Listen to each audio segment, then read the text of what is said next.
Hi everyone, I am Brooklyn Book Bill. Welcome back to my channel. And hey, I'm in my kitchen today because I have a book haul, and it's not even a book haul. I've just been buying books. Was I supposed to buy books? Of course not. Did I do it anyway? Of course I did. But this video is going to be a little bit different. I wanted to come on and, go through the 20-something odd books that I purchased, as well as talk about my system for keeping my library cataloged, because I think something important about buying these books, the biggest thing for me is, am I reading them? And am I reading them in, in enough time after I purchase them, because they are investments. And so I found a library tracker on Etsy. This is not a reading tracker, which is very different.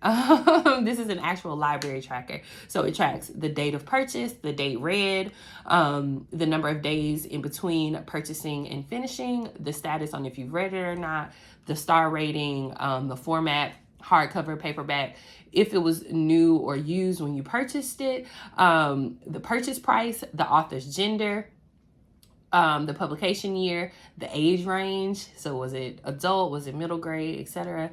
The genre, is it a series or a standalone? Is there LGBTQ plus rep? The author's nationality, and the author's race and ethnicity. So I will give you guys just a visual of that after I go through all of these beautiful books that I have purchased.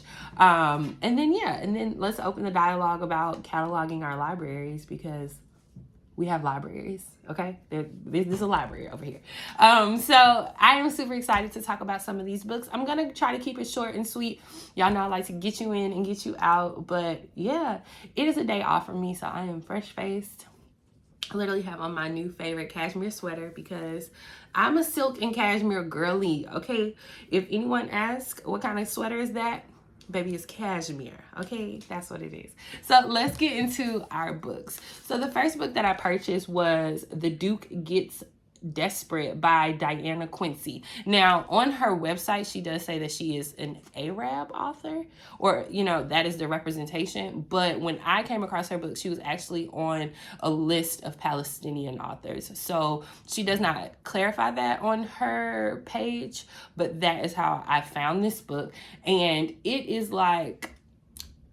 similar to a Bridgerton or a Levique novel, right? This is a period piece, it's historical romance, and Anthony Carey, Duke of Strickland, inherits his spendthrift father's title and can fully restore the family castle to its former glory. But at the reading of the will, Strick is stunned to learn that his father has secretly disentitled him, leaving the family manor home to 12 generations of dukes, to Strick's American stepmother.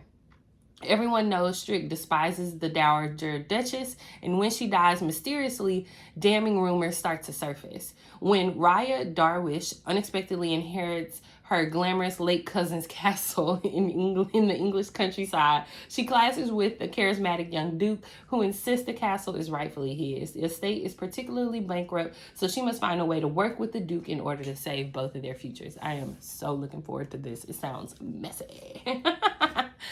Okay, the next book that I got was a copy of Rebel by Beverly Jenkins. Y'all already know this is a Beverly Jenkins stan account. Okay, don't play with it, don't play with it. This book follows Belinda Lancey, her mission in the steamy heart of New Orleans to help the newly emancipated survive and flourish. But soon she discovers that here, freedom can also mean danger. When thugs destroy the school she has set up and she has become the target, Belinda runs for her life and straight into the arms of Captain Drake Levique. Look how pretty that is. Oh, I've already read this one, but I'm gonna read it again. Okay, so I was out to dinner with a friend to the channel, okay? Shout out to Privileged Mommy.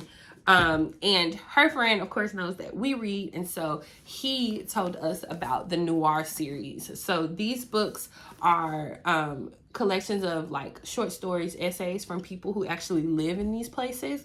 This is New Orleans Noir, and this one is Brooklyn Noir, and they're kind of it's kind of like a cat and mouse game to try to like get your hands on them, which is super interesting, but I'm really looking for it. And the person who recommended it said that if you live in that place, then the stories are literally for you. Like, it's like, oh, this happened on that street. I know that block. I know this. I know that. And so I really want to get one for like Birmingham. I really want to get one for Manhattan. If there's a Harlem one, I want that one. Just have a little collection, you know. And these were from like, I think the early 2000s, but I'm still interested. Yeah, so get your hands on your city's noir book, right? Okay. Next I have, okay, y'all, they did me so dirty. I'm so mad about that. My copy of Winds in the Storm is a pre-loved book. But why did they cut Archer off the front of the book? Oh, when you shop at thrift books, they also give you $100 wine vouchers. Oh, sorry. But look at my copy. Thrift books, count your days. This is ridiculous. So this is another Levique book. Archer Levique owes his life to the woman who rescued him from certain death at the height of the Civil War, a woman known only as the Butterfly. Now in the dark, waning days of Reconstruction, he needs the courageous and beautiful former spy in more ways than one. I love this book. This is one of my favorites. I'm gonna try again with thrift books to see if I can get this cover just with Archer on it, because this is what it's supposed to look like. And I posted it in Beverly Jenkins. I put Brenda Jackson and Beverly Jenkins' name together. Let me drink my coffee. Beverly Jenkins was like, this is a crime against humanity. I said, it is. We'll try to get another one. Okay, let's see what I got. I got Always and Forever, also by Beverly Jenkins. And this is Grace Atwood and what is her guy's name? Oh, Jackson Blake. Another favorite. I've already read it, but I just wanted a physical copy. So if you can tell, there's a theme here. I'm literally going through Beverly Jenkins' catalog and trying to find as many of the older covers as I can. And lo and behold, thrift books. Now y'all don't go blow up my spot, because I know what y'all gonna do. Don't go blow up at my spot, okay? They have used ones, and so you could look up on a copy from the late 2000s with the original cover. This one's in pretty good condition though. Night Song, you know.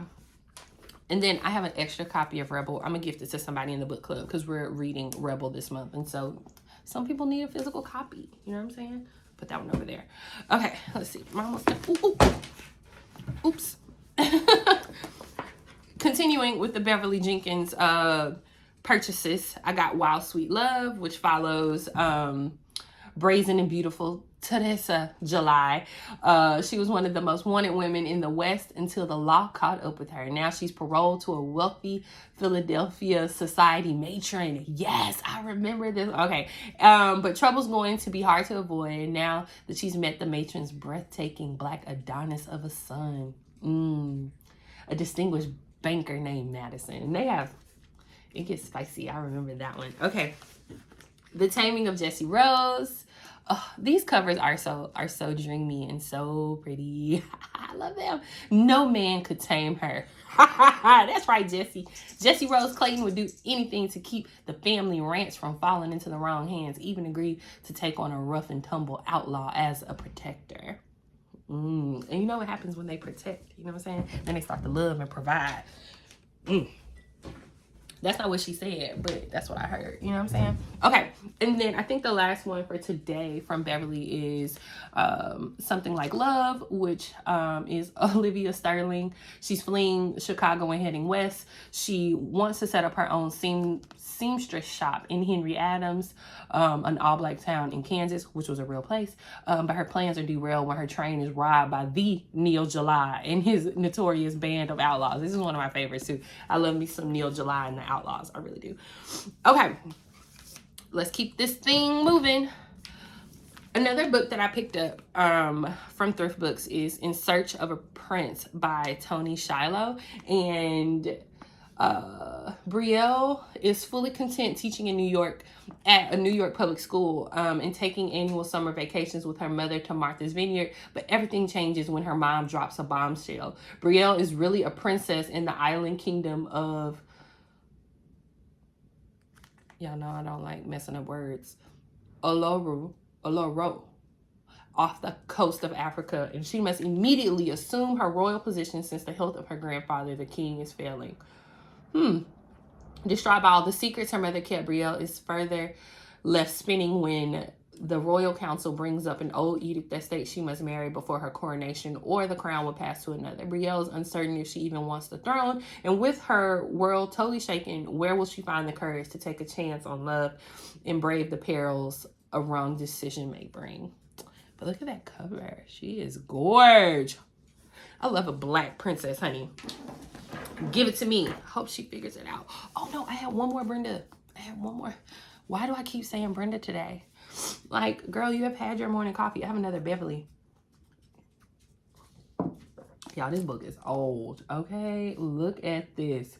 Look at the I don't even care how tattered it is. This is a very old copy of Topaz. I don't know if this is the original, cover, but this bad boy is old. Let me see when this one. This is, these pages are yellow. Like, this is an old daddy. Like, what? Let's see. Y'all, this is from 1997. This might be the original. This might be like an original copy. Let's see. No, I think it is. That is white. Thrift books. Don't count your days. Keep sending me original copies. This was $5. I just want to put that out there for the girls. This was $5. Okay, I got it so the light is not hitting it. And this is Topaz. This is a major book by Beverly Jenkins. And I have an original copy that I paid $5 for. Sorry, I just need to sit with that for a moment. Okay, the next book in West Mills was recommended to me by Shelby over at Shelby in the Book Club, and it is a part of my 12 books by 12 friends for the year. And so this one, let the people of West Mills say what they will about Azalea Not Century.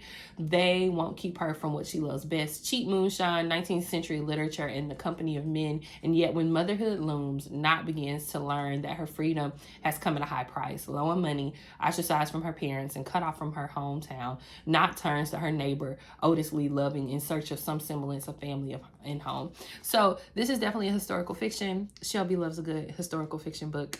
I'm learning to love historical fiction, but I am excited to read this one. I'm trying to do one book a month that has been recommended to me by friends. I have others in this pile that are part of that. I am going to do a full series once I have all 12 of the books, which I probably need to go ahead and buy those. I read one last month. It was Black Girl in Paris, and that was recommended by a friend, Lindsay. Hey, girl.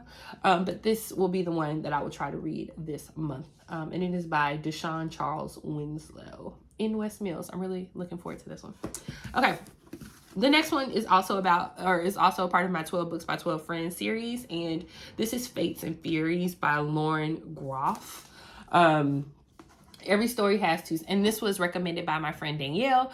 Every story has two sides. Every relationship has two perspectives, and sometimes it turns out the key to a great marriage is not its truths but its secrets. At age 22, Lodo and Mathilda are tall, glamorous, and madly in love and destined for greatness. A decade later, their marriage is still the envy of their friends, but with an electric thrill, the reader realizes that things are even more remarkable than they may have seemed. With stunning revelations and multiple threads, and in prose, this is vibrant and original. Groff delivers a deeply satisfying novel about love and art that is unlike anything that has come before it. Profound, surprising, propulsive, and emotionally riveting. It stirs both the mind and the heart. I've never read anything by this author, but I am trying to expand my palette a little bit, and I'm actually really looking forward to reading this one. Okay, the next one is another book in my 12 Books by 12 Friends series, and this is Butterfly Boy, Memories of a Chicano Mariposa by Rigoberto Gonzalez, and this was recommended to me by my friend Adestelle. Hey, Ari. who I miss very much. We used to work together, and now I'm at a new location and I miss him. But he was my reading buddy at work, and he put me onto this book. He's also the person who told me to read Memorial, so anything he tells me to read, I am going to read. Heartbreaking, poetic, and intensely personal, Butterfly Boy is a unique coming out and coming of age story of a first generation Chicano who trades one life for another, only to discover that history and memory are not exchangeable or forgettable. Growing up among poor migrant Mexican farm workers, Rigoberto Gonzalez also faces the pressure of coming of age as a gay man in a culture that prizes machismo. Losing his mother when he was 12, Gonzalez must subsequently confront his father's abandonment and an abiding sense of cultural estrangement, both from his adopted home in the United States and from a Mexican birthright that seems increasingly foreign and inhospitable. His only sense of connection gets forged in a violent relationship with an older man. By slowly finding his calling as a writer and by revisiting the relationship with his father during a revolutionary trip to Mexico, Gonzalez finally claims his identity at the complex intersection of race, class, and sexuality. The result is a dazzling leap of faith that every reader who ever felt like an outsider will immediately recognize. Oh, I'm scared. I know it's going to be beautifully written, but I am terrified to read this one, but also very excited. Okay, this book was recommended by the page turning homie herself, Anne Marie, and this is You've Been Chosen by Cynt Marshal, and it is part of the 12 Books by 12 Friends. And Cynt Marshal has spent her entire life beating personal and professional odds while also helping everyone she meets see how they are uniquely equipped to thrive. Through it all, this self-described people person has never stopped reaching out, building a reputation as an inspiring motivator and mentor in business and beyond. I'm excited to read. I love interesting Black women, so I think this one is going to sit me down for a while and really get me focused. I hope, she tells me I've been chosen. You know what I'm saying? It's kind of like reading Mickey Taylor's what is it called? Editor-in-Chief. That is one of my favorite books. Oh, okay. The next book in the 12 Books by 12 Friends is going to be Homegoing by Yaya Gissi, and this book was recommended to me by my friend Taylor. What up, though? Shout out to those in Detroit. She moved to Detroit during COVID, and I miss her terribly. I hope you're well, Taylor. But I reached out to her, and I wanted her to give me something to add to my list, and she gave me this. I have seen this book, of course, on a lot of people's lists, and so many people said that it's good, so I'm not even going to read the inside cover. You know this book. I've never read it. I'm looking forward to it, and yeah. And this is a really pretty cover, too. Look at that. Let me say, thrift books be coming through. Okay, the next book is also, of course, on the list of 12 Books by 12 Friends, and it's The Personal Librarian by Victoria Christopher Murray. And this is something I'm definitely reading in this good month of Black History Month, because it's about the passing librarian for, was it J.P. Morgan? Yes, Bella DaCosta Green is hired by J.P. Morgan to curate a collection of rare manuscript books and artwork for his newly built Pierpont Morgan Library. Belle becomes a fixture in New York City society and one of the most powerful people in the art and book world, known for her impeccable taste and shrewd negotiating for critical works as she helps create a world-class collection. But Belle has a secret, one she must protect at all costs. She was not born Belle DaCosta Green, but Belle Marion Greener. She's the daughter of Richard Greener, the first Black graduate of Harvard and a well-known advocate for equality. Belle's complexion isn't dark because of her alleged Portuguese heritage that lets her pass as white. Her complexion is dark because she's African American. I've heard great things. I can't wait. This actually needs to be the next book I read. We'll get into it. Okay, so thrift books. Shout out to y'all. Y'all sent me Barack Obama's book without a sleeve.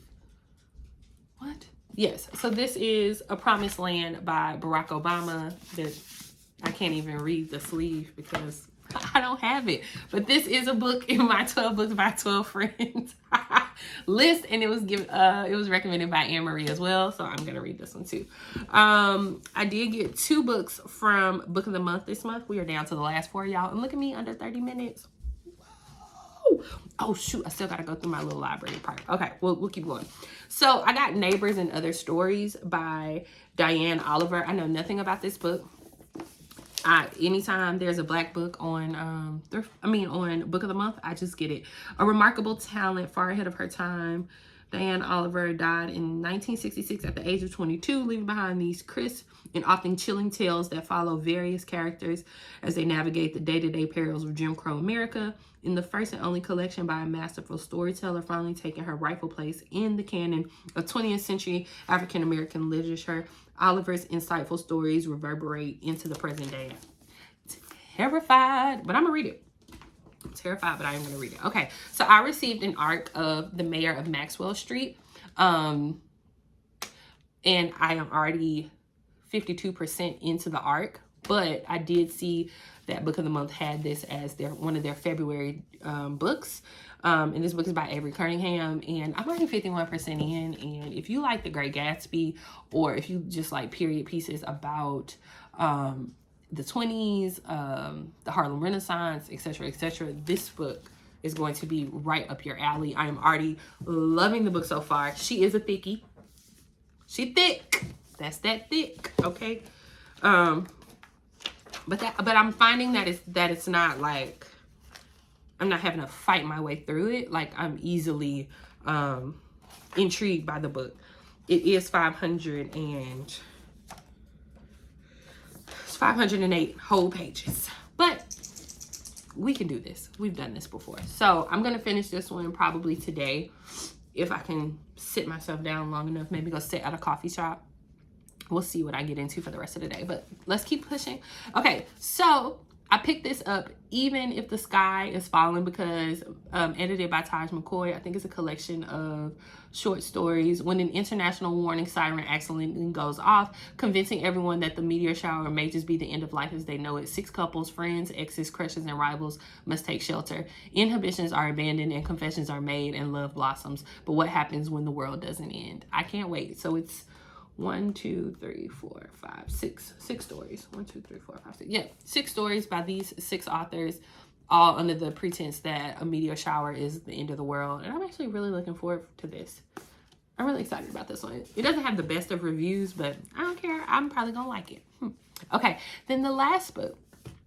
Okay, the last book is The Liar Society, and it's a middle grade book, and it is written by Allyson Gerber, who I had the esteemed privilege of helping at my job the other day. So I'm asking her, I'm like, oh, like, you know, were you helped? Did you find everything you need? Like, I'm, you know, just doing my managerial thing, just asking questions. And of course, because I'm a conversationalist, she's also a conversationalist. She goes, yeah, you know, I was really looking for something very preppy. And, you know, I'm like, okay, well, I think the outfit that you were able to put together is very preppy. We're having this whole dialogue. And I'm like, well, what do you need the outfit for? She's like, I'm going on my book tour, and it's right around the corner. If you're free tomorrow, you should come.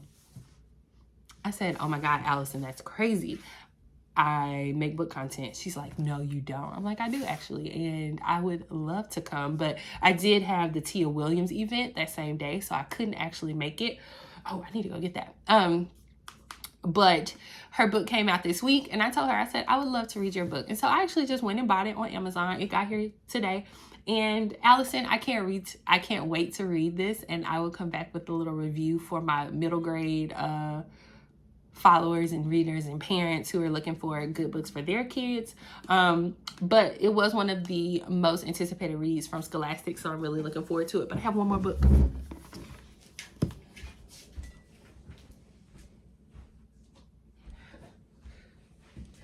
Is it really a Brooklyn Book Bell video if I don't get up in the middle of the video and run and go grab something? So this week I also went to meet Tia Williams at the book release event hosted by Books Are Magic for A Love Song for Ricky Wilde. And I am so excited to read this book. The 2 people that I went with, hey Shelby, hey Anne-Marie, they had already read it. And so, you know how you do one of these, la la la la la la la, don't tell me, don't tell me. I was having so many of those moments because so many people got their hands on the arc, and I was at work and I did not get my hands on the arc, which is fine. It's totally fine. But to sit and hear Tia's process about how she put this book together and what it was like writing for her, and the book takes place in Harlem, which is one of my favorite parts of New York. Old Harlem, not New Harlem, no shade. Was so interesting and so cool. And I hear it's like not historical fiction, not a paranormal, but it's a romance. So it has a lot of things that I'm really looking forward to getting into. yeah, I'm really excited. Okay, so this wraps up all of the books that I purchased within the last 2 weeks. For someone who's supposed to be on a book buying ban, mind you. So if you want to cut out now, that is totally cool. But I am going to put a little B-roll of me doing my library documentation or cataloging, just so people can kind of see what's out there for them if they're interested in cataloging their library. Because not only do I have my embosser, but now I'm putting all of my books into, of course, a document to discuss and look at what I have and what I don't need to buy any more of, etc., etc. You know what I'm saying? So stick with me. We're gonna switch over to a different view now. But if you are leaving, thank you so much. Drop a stack of books down below, and we can discuss if you've added any of these books to your TBR. If you've already read any of these books, please let me know your thoughts. And yeah, let's get into my cataloging situation, okay? This is my library cataloging document that I got from Etsy, and it is a free Google Google Doc download that comes with this page where you can input all of your data. It gives you a breakdown of all of your data, and then it gives you, of course, charts as well that can show you your data visually and not in list, which is kind of cool. So we'll just start over here. You put the title of the book, you put the author, the date it was purchased, and if you remember the date that it was read, of course, if you are if you have like a reading journal, or if you're using Storygraph, it makes it super easy to also put the information here. It's going to average out the number of days between purchasing and finishing, and then in your data and your charts, it reflects how long it takes you to read a book once you purchase, which is imperative information if you're trying to financially track your book buying habits. So you put in if it's read or not. You put in your rating. It formulates with a little math situation here, the stars. You put the format on paperback, hardback, or digital, how you bought it, if it was new, used, or if it was gifted to you by a publisher, the purchase price, and then if the author's gender, the publication year, the age range, the genre, if it's a series, a standalone, LGBTQ rep, author nationality, and then of course the race and ethnicity. My charts are the way that I like to look at my data, because it really does tell you a lot. So 84% of my books are currently unread. That is wild for the amount of money that I spend on books, right? The read is 15%. Format is also super important, because when I look at my Storygraph charts for the year, and the fact that digital takes up 70%, and reading, paperback and hardback, take up 30%, is problematic with the amount of money that I'm putting out, right? So if I'm buying these books, I am losing money by not reading them, and then talking about them here on my page. The author's gender, I read a lot of women heavy books. I am trying to read more Black male authors, just per capita, but we'll see. My average days between purchasing and reading is actually in the negative. Like, I've had books for years that I have not read. So I'm trying to read like this book haul of 21. It'll get this average down if I go ahead and read them. I think the total amount of books spent is a little bit skewed, but maybe it's not, because I do use outlets like Thrift Books and I wait for sales and things like that. So maybe this is right, but I also feel like I haven't put in every book on my wall yet. So I'll try to get back into that. Authors, race, and ethnicity. I read a lot of Black authors. I'm unapologetic about that. Happy Black History Month, everyone. And I definitely platform them on my page. I am trying to get into other race and ethnicities, but this will always be a very heavy black space, and we love that for us. The origin, publisher gifted, bought used, bought new. That just tells you again where the money is going and how it's being spent. Star rating, this is kind of subjective just because I'm switching over my rating style, so that's going to be a little different moving forward, but that's okay. I'm okay with that data being a little bit skewed.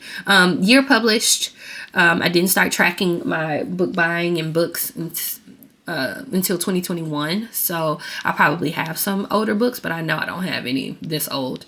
The genres, I don't really use this little pie graph at all, or the author's nationality. I probably should, but you know, here we are. LGBTQ plus rep is pretty straightforward. It's a yes or a no, and then the age range, it's either going to be adult or middle grade. I don't know what this other little sliver is here. It's not really defined, but I don't know. But this is a good one too, just to kind of see where I land. And then series or standalones, I probably could do a better job at tracking this as well. But I think the graphs that I'm most using and most interested in is the status, the format, and then this little area over here that tells me, hey, get off the screen. What are you doing? This little part over here that tells me what I spent in the average amount of days. Those are really the ones that I use. So I'm just gonna do a book that I bought this week. Let's see, just to show you how easy it is going, putting it on here. So let's do Even If the Sky Is Falling is the title of the book. I totally should have capitalized this. Even if the sky is falling. You know what? You know. And I'm just going to put the author that edited, which is Taj McCoy. We're going to capitalize that. I purchased this